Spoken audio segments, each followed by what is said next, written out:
Hello everyone, welcome to Learn English with Hafsa YouTube channel. तो आज का हमारा टॉपिक ऑफ डिस्कशन है प्रोज। प्रोज का क्या मतलब है? प्रोज का मतलब है तहरीर। तो आज हम प्रोज को डिटेल में पढ़ने वाले हैं। तो चलिए स्टार्ट करते हैं। तो चलिए देखते हैं कि प्रोज क्या है। The word prose is drive from the Latin word prorsus, मतलब जिसका मतलब है डायरेक्ट और स्ट्रेट, मतलब सीधी सीधी लिखी हुई बात। प्रोज वो है जो वर्स के बगैर होता है। अब प्रोज वो है जो पोइट्री नहीं है, और पोइट्री वो है जो प्रोज नहीं है। इसको हम सिंपल वर्ड्स में कह सकते हैं। It is written without any reference to the rules of verse. Prose के अंदर वर्स फॉर्म नहीं होती। या फिर हम कह सकते हैं कि prose is words in their best order, मतलब वर्ड्स को उनके बेस्ट ऑर्डर में रखने का नाम प्रोज है। प्रोज को हम आसान लफ्ज़ों में ये कह सकते हैं कि एक सीधी सीधी लिखी हुई बात, जो किसी शायरी के अंदाज में नहीं लिखी हुई बल्कि सीधे सीधी लिखी हुई है, एक सिंपल बात, उसे हम प्रोज कहते हैं।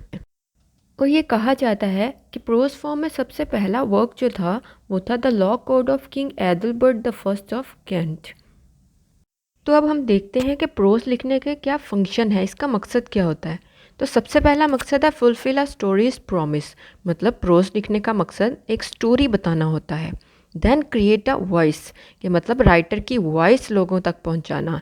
और उसके बाद बिल्ड कनेक्शन थ्रू फेमिलरिटी, मतलब स्टोरी और रीडर के दरमियान एक कनेक्शन बिल्ड करना है। तो ये 3 मेन मकसद हैं प्रोज लिखने के। तो प्रोज के कुछ फीचर्स होते हैं, यानी कि कुछ खसूसियात। वो कौन कौन सी हैं? पहली खसूसियत यह है कि prose follows natural patterns of speech and communication, मतलब नेचुरली फ्लो करता है। फिर इसके अंदर एक ग्रामेटिकल स्ट्रक्चर होती है पैराग्राफ्स में। उसके बाद प्रोज के अंदर एवरीडे लैंग्वेज को यूज़ किया जाता है। और लास्ट में सेंटेंसेस के साथ साथ थॉट चलती जाती है, मतलब लाइन्स चलती जाती हैं एक दूसरे के साथ साथ। शायरी की तरह नहीं होता, सीधा सीधा होता है प्रोज। अब हमारे पास है वैरायटीज़ ऑफ प्रोज, मतलब प्रोज की क्या क्या फॉर्म्स होती हैं, क्या क्या शक्लें होती हैं। तो उसमें पहली है डिस्क्रिप्टिव प्रोज। ये वो प्रोज होता है that refers to writing use to describe specific scenes, मतलब चीज़ों को डिस्क्राइब करने के लिए यूज़ होता है, मतलब उनकी वजाहत करने के लिए। सेकंड है एक्सपोजिटरी प्रोज। एक्सपोजिटरी प्रोज वो प्रोज होता है जो फैक्ट्स को एक्सपोज करने के लिए, मतलब बेनकाब करने के लिए यूज़ होता है। और थर्ड वन है नरेटिव प्रोज। नरेटिव का मतलब है किसी चीज़ को बयान करना। तो ये वो प्रोज है जिसमें कि कहानी को बयान किया जाता है। तो ये 3 वैरायटीज़ हैं, 3 फॉर्म्स हैं प्रोज की। अब हमारे पास आगे है टाइप्स ऑफ प्रोज, मतलब प्रोज की कौन कौन सी किस्में होती हैं। तो प्रोज की मेनली 2 किस्में होती हैं। एक है फिक्शनल प्रोज और दूसरा है नॉन फिक्शनल प्रोज।